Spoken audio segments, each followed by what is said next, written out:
Hello, I'm Katie, and this is Stepmum Space, the judgment-free zone where we talk candidly about the fairy tales and scary tales of stepmom life. So whether you've been a stepmom for years, you're just starting out, or you want to understand the stepmom in your life a bit better, this is the place for you. My guest today is Clare, a woman who went from single career woman with a party life to stepmom of 3 in lockdown homeschooling hell. Whilst Clare's story is definitely more fairy tale than scary tale, she is really open about the times that have stopped her in her tracks and the moments that have been more meltdown than magic. Clare was so honest and such fun, and I know you're going to love this chat. Hi Clare, how are you today? Good, thank you. Yeah, really well. Tell us a little bit about how you became a step-parent. Yeah, very unexpectedly. So I was single, quite happily single, out of a long-term relationship and enjoying the single life, really. Worked in a small office and there was a group of us who used to go out after work quite a lot for drinks. My now partner worked for the same company, but he wasn't in that circle. He was married, had 3 children, so didn't really do the after-work drinking side. Then he split up with his wife and started coming out a little bit more in the work social circle. And yeah, from there we got closer and ended up getting together not that long after he was separated, really. That was how we got together. He had 3 children that were, I think at the time, 3, 6 and 9. So all quite young. So we got together. He told his ex about this and she was fine, but asked that we waited a year before he told the children, which I think seemed a long time, but he didn't really agree or disagree. We just said, okay, we'll see how it goes. But we were spending more time together and it got more difficult. He'd be at my house and they'd FaceTime him and he'd be looking for a white wall to go and answer it against. And then they'd say, where are you? And he'd go, I'm in the flat. And the lies that he was telling were building up a bit. It came to the Christmas. So it was the first Christmas that they'd been separated. So he was with me, but he went round first thing in the morning on Christmas Day while they opened the presents and everything.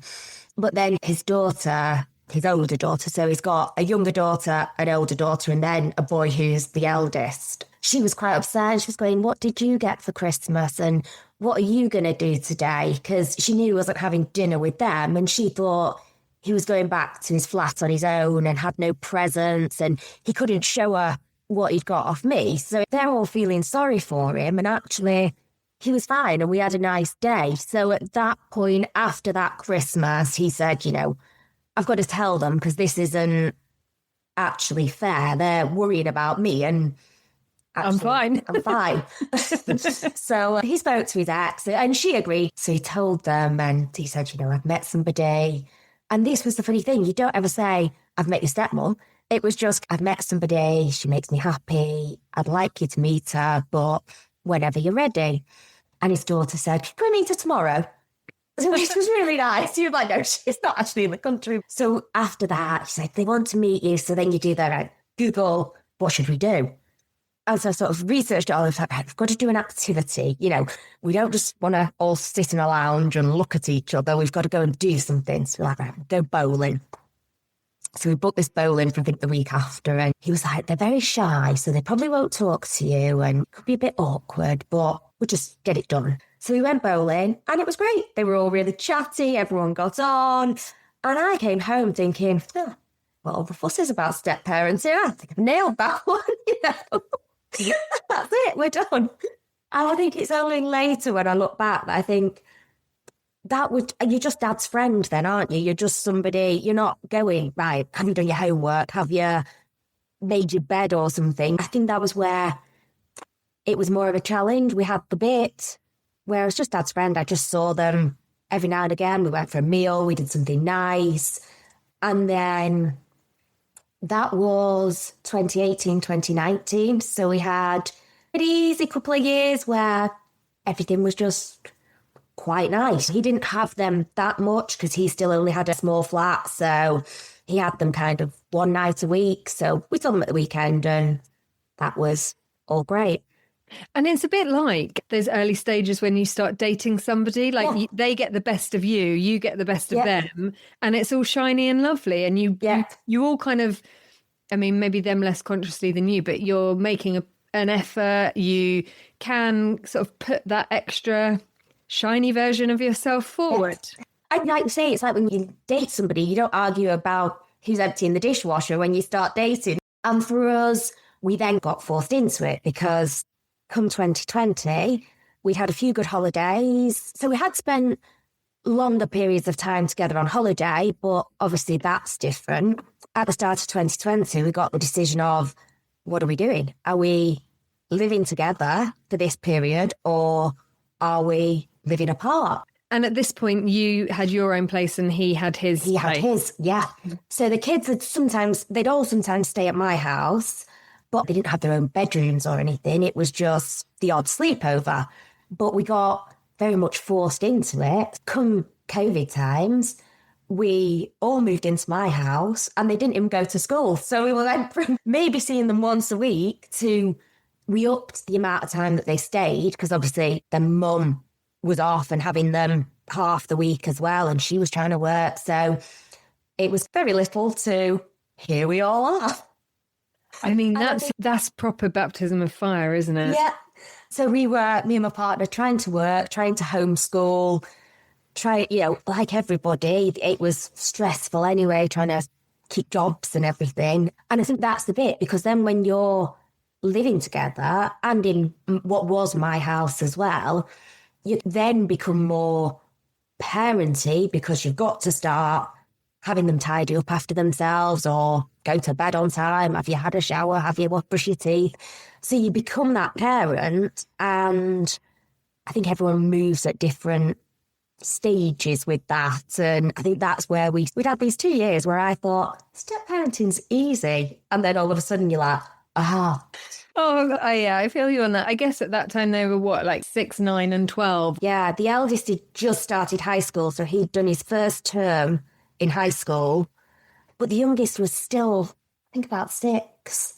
So, homeschooling a 6-year-old, we got a new respect for teachers because we were just like, I have no idea how you do this. She couldn't get on with her work like the others, and obviously we're trying to work. It was such a weird situation for everybody. It was a really stressful situation for parents, but to go from your situation of living your best life, really, having all the bonuses of being a parent without a lot of the hard stuff, and then suddenly you've gone right straight into the really difficult bit. From what you said so far, it sounds like your partner's ex has generally been supportive, neutral, positive. Yeah, she's really nice. We get on. We see each other when we drop off kids, pick up kids. Any organising my partner does with her. So he'll ask me, what do you want to do about this? And he'll speak to her. But they get on well. We have set days that she has them, that we have them.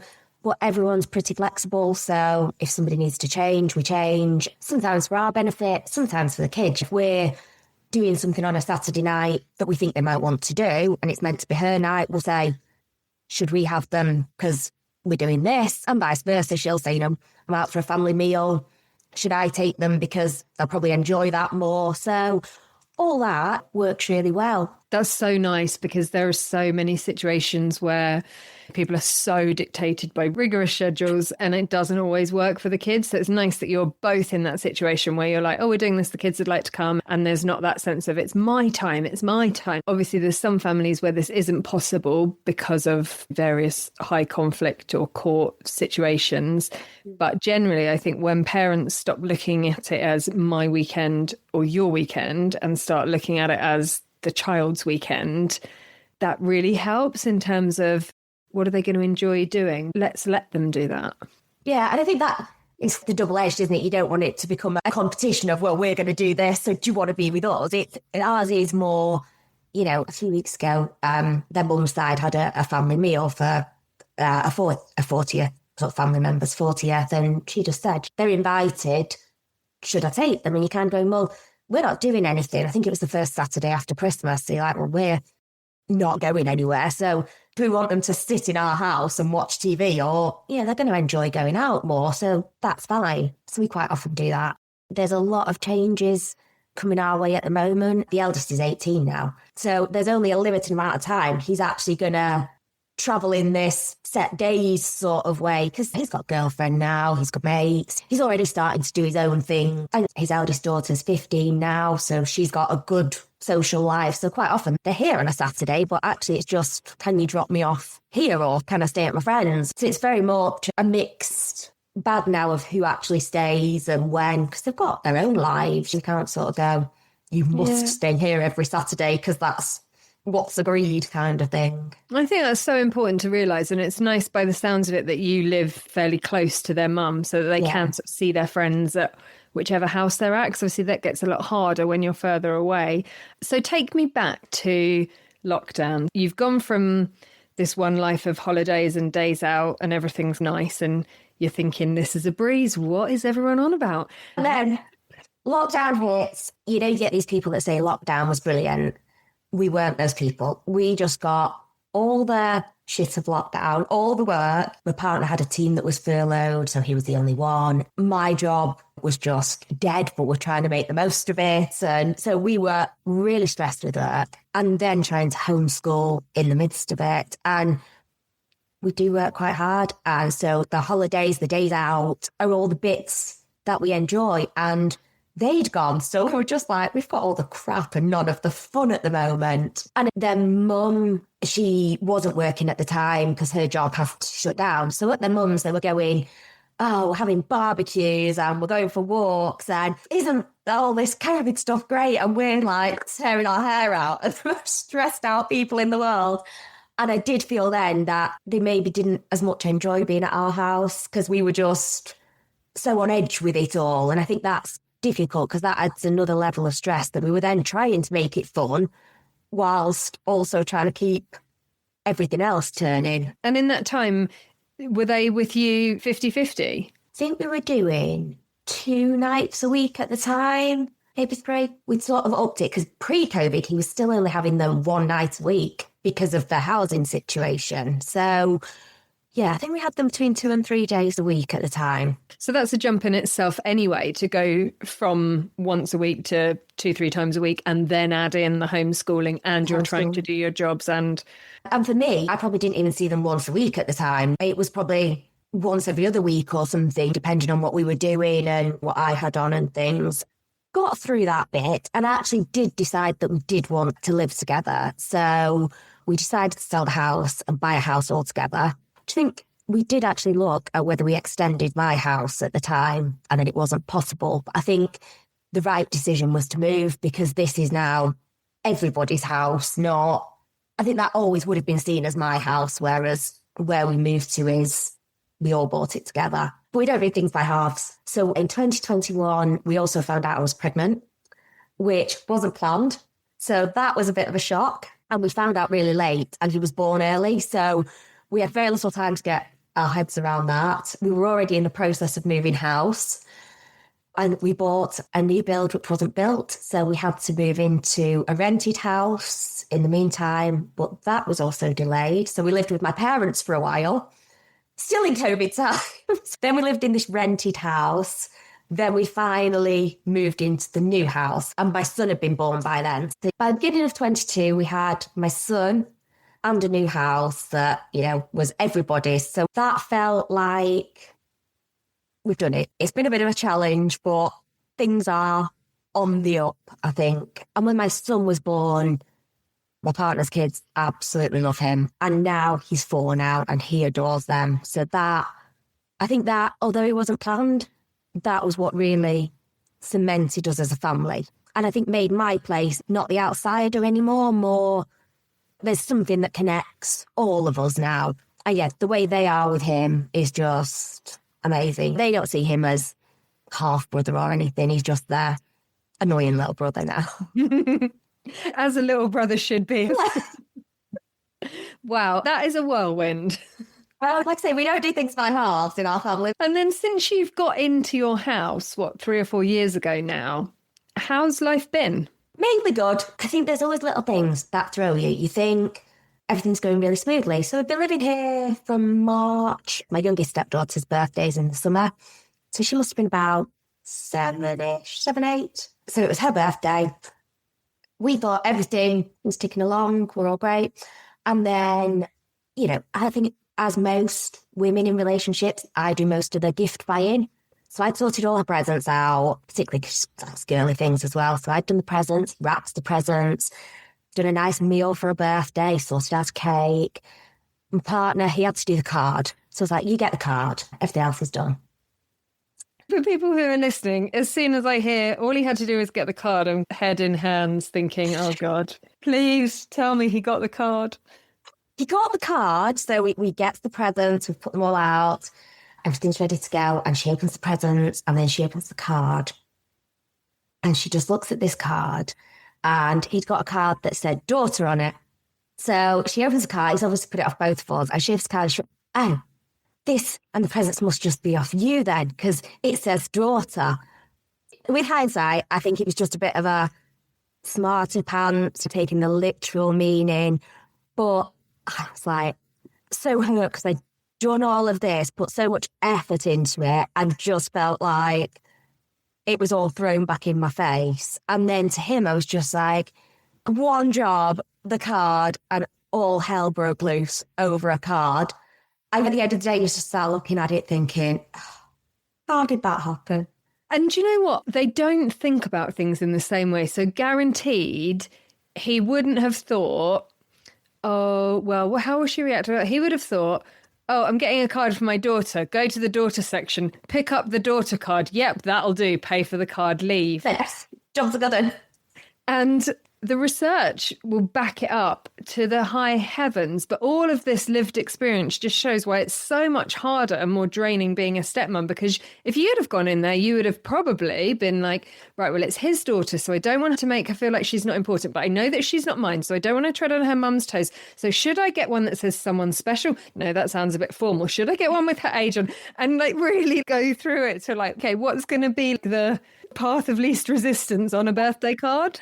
And it's those things that, do you know what, even if he'd have shown me the card, I probably wouldn't have even picked it up, because I think we were just on everything was going quite smoothly and it was just a card, you know, but you don't always realise that something like that can be the thing that just tips it. What did you do? We were meant to be going out that day. The girls had a dance thing that we were all meant to be going to, and it's just, I didn't go, he went. And he did speak to her, and she said, oh, I didn't mean anything by it. And I don't think she did. I think it was just that being a bit of a smart 7-year-old or whatever going, it says daughter, almost trying to make a joke maybe, but I didn't take it well. It just was one of those things that I think just in a step family, it just all went a bit wrong on the day. We don't buy cards with daughter or son on it. We spend way too much time looking at cards now, trying to make sure they're not offensive. Yeah, because the other thing is, even if there was a card, I've never seen one, but I'm sure someone can DM me a photo of one if you've seen one. But even if there was a card that said, to my daughter and stepdaughter, then it's like you're being really cold by saying... Yeah. So it is, oh my gosh, it's like a minefield. And people who don't have stepchildren... It's like another one of those little things that's really loaded that adds to your mental capacity and emotional capacity, because you're almost foreseeing what, if any, fallout there will be. It's really hard, isn't it? And people don't understand.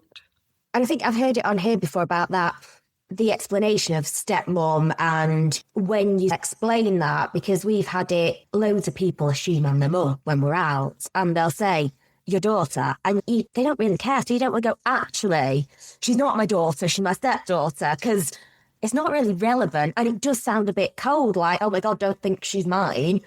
But then sometimes you feel like you should explain. And we had it on a plane a while ago. I was at 2 toilets on the plane, and my youngest stepdaughter had gone into one, and then the other one came free, so I'd gone in there. And I heard the cabin crew lady say when she came out, oh, your mummy's just gone in there.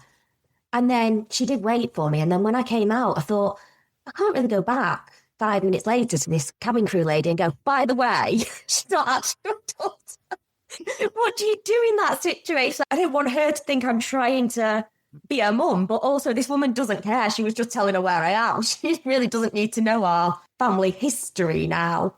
And I think I've talked about it on this podcast as well, like how we can sometimes over-explain to any children, stepchildren or otherwise. I had with my son from my first marriage. And when it was my husband's birthday and I was getting cards from like our children, I said to my oldest son, oh, do you want me to get you one? They love football and they love comedy. So I was like, shall I just get you like a funny football one? And he looked at me and he was like, am I not allowed to sign the same one as the others? And I'm like, no, of course you are. But I don't, you've got a dad and I don't want you to feel like I'm like pushing another one on you. So you think about it both ways as well. And sometimes, and it will depend on the child and the stage and everything around the sensitivity. Sometimes I've found it easy when they were younger to just put a couple of cards out and be like, pick a card and sign it, pick a card, any card. Yeah, we have that with presents because so if it's my birthday, I'll get a present off my son to mummy and I get a present off my partner's kids. They have a nickname for me, so they'll send that. Then when it's my partner's birthday, I'm like, what do I do? Because you're all of their dad. So now I just get one present and go, look, it's off all of them. Yeah, on one card. There's no real need for my son to send a card separate to the others because he's all of their dads. But yeah, that bit's always a bit of a minefield. And then sometimes his ex-wife will get him a present off his kids. And then I'm like, oh, do I need another present off our son? What are we doing? How was the rest of the settling in your new home?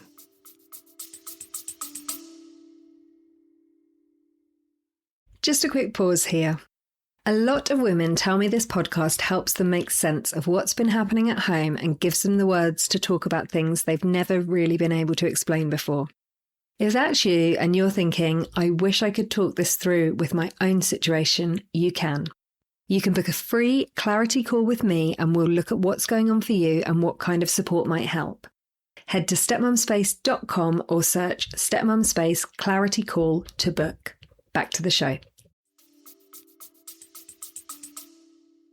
Good in the main, there's always challenges. And I think I'd lived on my own. So I like things just so. I like the house to be nicer. And suddenly you're living with a whole bunch of kids and there's cups left everywhere and little things, cups not on coasters and pots left everywhere. And suddenly there was a bigger period of time that I just felt like the housekeeper.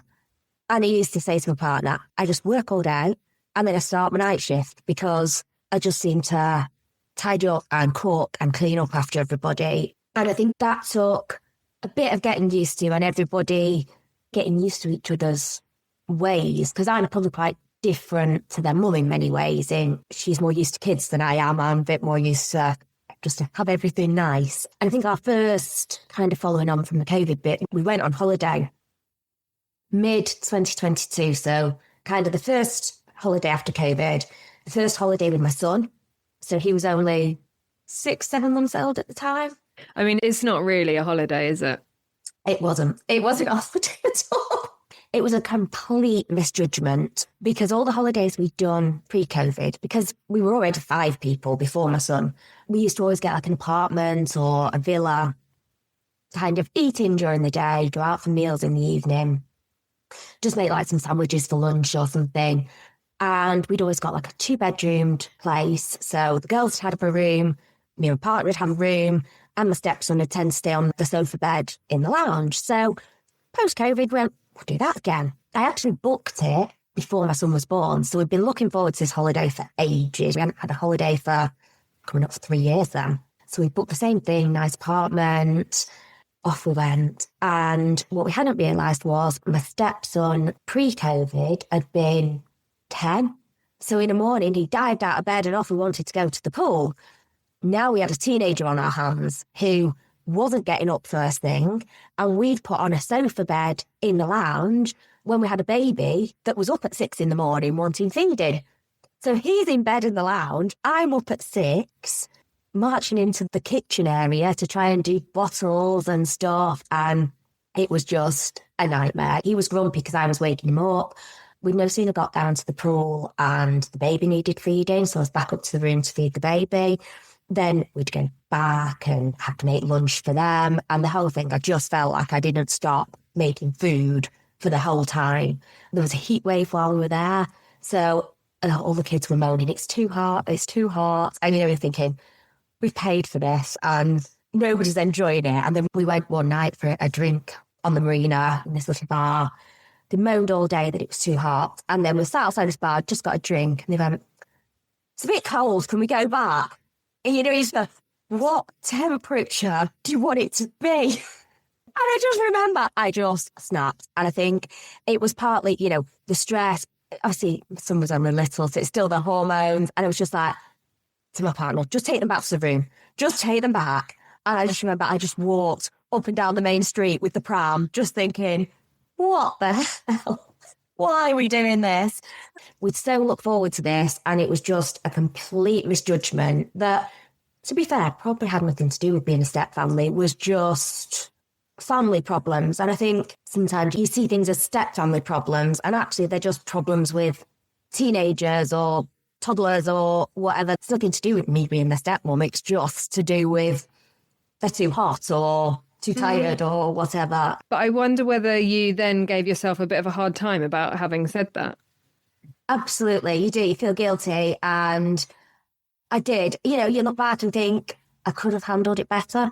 But you were just like, you've moaned all day, it's too hot. We're literally sat here now, I've just got a glass of wine, about to relax. The baby's asleep. This is the first time all day I've actually relaxed. There you go. Can we go? It's too cold. I really hope that when you were walking your buggy up and down the seafront, you still had your glass of wine in your hand. No wine, just a walk up and down this little promenade bit, looking at all the people having a good time and thinking, why isn't that us? But you know what? It actually worked out. It was a lesson learned. And bizarrely, at the end of the holiday, because it was still COVID times and things were a bit up in the air, our flight was cancelled. And because it was a package holiday, they put us up in this all-inclusive place. And they didn't have a room big enough. So we had to put the older two children in a room of their own. And we had one with the younger children.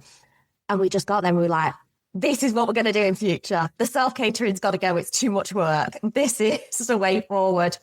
So we did that for one night, 2 days, and then we came back. And because there's so many of us, this bonus of being 6 people, you get a certain amount of money back for the delay for each person. We got pretty much the whole holiday back. And so me and my partner booked an adults only all-inclusive and went amazing. Just 2 of us. Amazing. I'm clapping and cheering. Left all the kids, some with grandparents and his with their mum. And we were like, right, we're going away. And since then, we've done 2 rooms. The older kids have a room, we have a room, and that's worked much better. So I think you just have to adapt, don't you? We've got that problem now of they're in such different ages that you've got to try and find something that kind of accommodates everybody. That's the other thing with like holidays. I keep trying to book them, and I'm like, every time I say to my partner, because, you don't know when it's the last family holiday, do you? So it gives me excuses to book holidays. And then he goes, I think they're going to come as long as we're paying. Yeah, somebody said that to me the other day. Your kids will still go on holiday with you as long as you're paying and it's something that they'll like to do. Yeah. And then you'll be paying for their girlfriend or boyfriend soon as well. Yeah. His eldest has already got a girlfriend, so we're already a little bit in that territory. But, I think that's probably our next challenge. It's that they're not going to keep travelling between houses forevermore. Luke is 18, he's probably going to uni later this year. And I think that worries me a little bit for my son because he loves them so much. And I know they're probably not going to be here as much in the future because they are going to get their own lives, as they should. They're not going to be nearly 30 and still staying here 3 nights a week. There is just going to be more of that and more things that we do separately. My stepson went away with his girlfriend last summer and the 2 girls went away with their mum on their own. So as he starts booking things separately, it will just become a bit of a different setup. And you talked about you holidaying as a 6 and then you and your husband doing things just the 2 of you. Do you ever do things just the 3 of you with your son? Yeah, that's another difficult one. We're going away next week, just the 3 of us. Make us jealous. Where are you going? We go to Thailand next week. Oh, yeah, can't wait. We did last year, we had a holiday, just the 3 of us, and we are doing this year. Do you feel a bit guilty about it? So my son will go to school in September. So he does preschool now, but obviously he can be off in term time.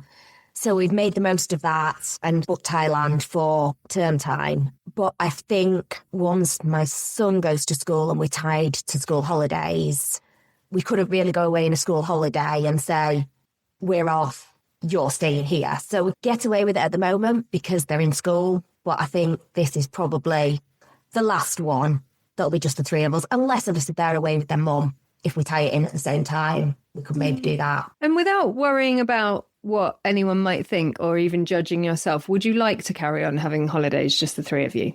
It's a difficult question.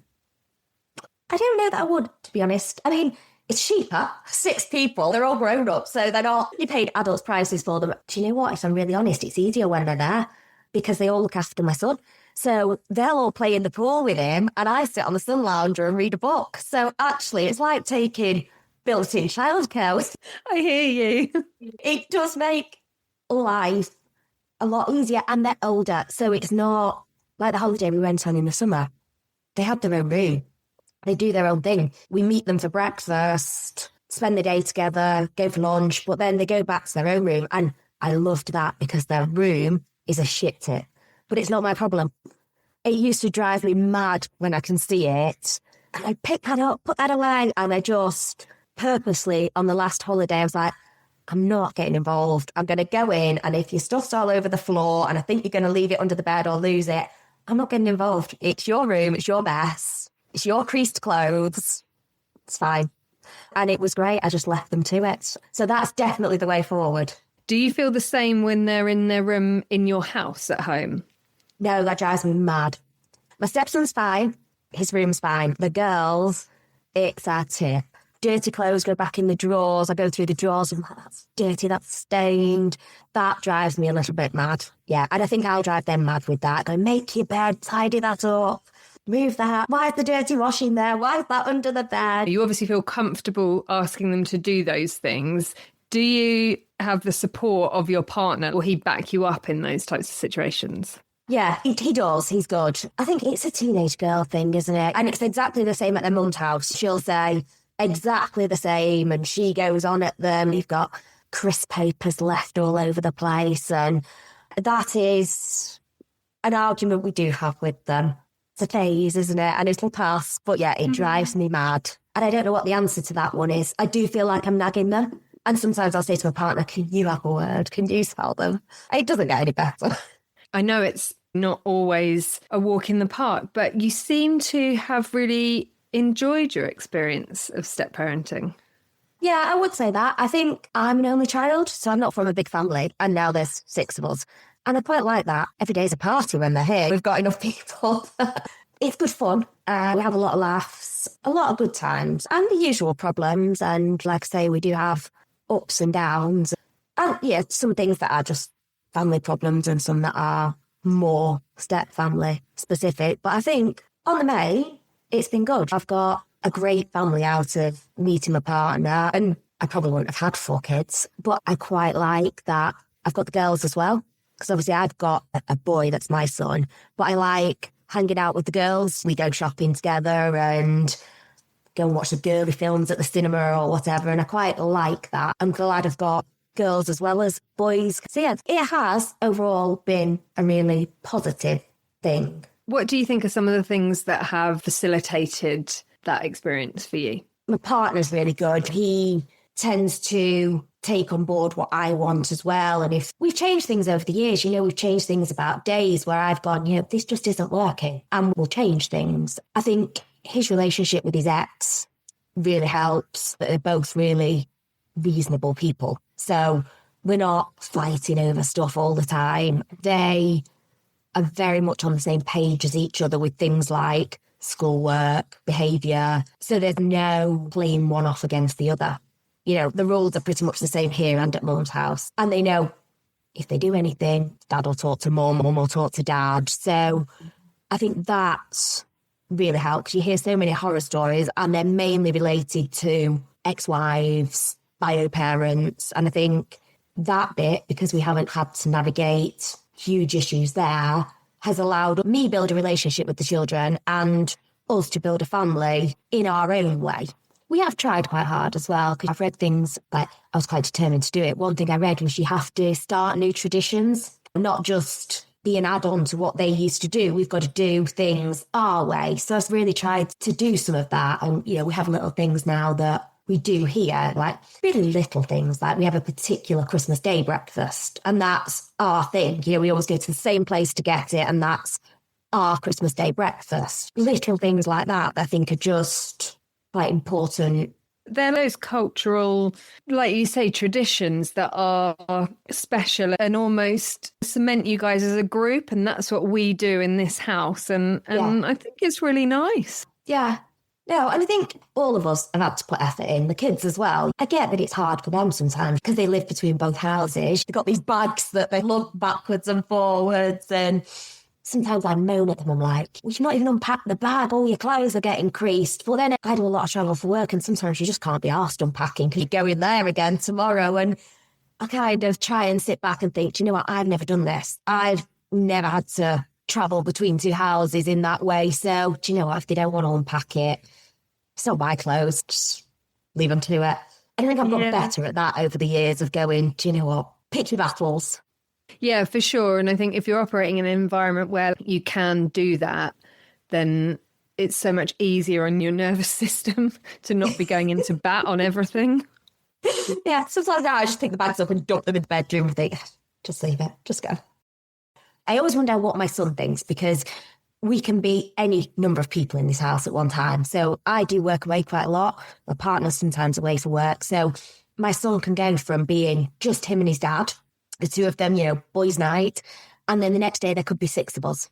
And then one of the girls might be at their friends, or my stepson at his girlfriend's, or whatever. Yeah, you never quite know who's going to be here when. But I think that probably keeps it interesting for him. They were at their mum's for a couple of days this week, and we've got some pictures in the kitchen, and he was at the picture going, Mummy, do you know who I miss? And then he's pointing at them. And I don't think he'd love it if they just lived here all the time. When we had our little ones, we thought so much about, should we do this? What's the effect going to be on the older children? And I did think about the younger ones missing them, but I didn't realise how acutely they would feel it. They'll say a lot, well, is Arthur going to be home when we get home? And I'm like, oh no, he's with his daddy today. And their little faces drop. And, it's hard, but they have that. And they also have a very happy family. So there's enough to feel guilty about as a step parent. You don't need to feel guilty about that. Yeah, and the younger girl is closer in age to him. So he has a really different relationship with all of them. Like, they play together, they'll play fight, more that jokey relationship. And then the older girl, he is more like a second mum to him. She looks after him. And then with his brother, he just idolises him. It's the football, the motor racing, all of that with him. So he has a different relationship with each of them, which is really nice. And we've just got to the stage where they can look after him. So pre-Christmas, we went out just for a couple of hours, my partner and I, and left the older ones in charge of the younger ones. We were like, this is brilliant. We can do what we want now. Claire, what really strikes me when you're talking about this is you're just so smiley about it. That's why I wanted to share, because I think there's a lot of horror stories, and I like to think we're not a horror story. The kids might disagree. If you interview them, they have a totally different view on this.